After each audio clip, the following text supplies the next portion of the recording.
আজকে গাজাবাসীর যে অবস্থা হয়েছে, আজকে ইরাক, সিরিয়া, লেবানন, জর্ডান এগুলোর যে অবস্থা হয়েছে, আমাদেরও যে সেই অবস্থা হবে না এর কোনো গ্যারান্টি নাই। মিয়ানমার আমাদের উপর যেভাবে রোহিঙ্গাদেরকে চাপিয়ে দিয়েছে, আপনি আমি কোথায় যাব? আমাদের উপর যদি এরকম অবস্থা চাপিয়ে দেওয়া হয়, আপনাকে আমাকে কি ভুটান জায়গা দিবে?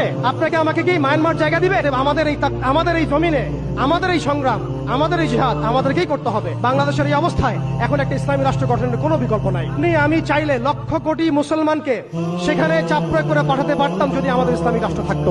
আমাদের যদি একটা ইসলামী রাষ্ট্র থাকতো, তাহলে ওরা যেভাবে ইউনাইটেড নেশনস গঠন করেছে, তবে আমরাও ইউনাইটেড মুসলিম নেশন গঠন করতে পারতাম। ট্রাম্প কি বলছে আপনারা সবাই দেখছেন, মিডিয়া ভাই সবাই আছেন, স্পষ্ট ঘোষণা দিচ্ছে ওরা এখান থেকে বের হয়ে যাক, আমরা সেখানে বসতি স্থাপন করব। এটা কি মগের মূল্য? ওরা কেন সেখান থেকে বের হয়ে যাবে? এই গাজাবাসীরাই এই পৃথিবীর সবচেয়ে স্বাধীন মানুষ। দুর্ভাগ্যত আমরা দাসত্বের মধ্যে পড়েছি, মুনাফিকের মধ্যে পড়েছি। আমরা কালকে আমাদের মাঠে আল্লাহর সামনে কি জবাব দিব এর ঠিক ঠিকানা আমাদের নাই। এই জন্য আমি শুরুতে বলেছিলাম, ক্ষতির মধ্যে আমরা আছি, তারা নাই, তারা হাসতে হাসতে জান্নাতে চলে যাচ্ছে।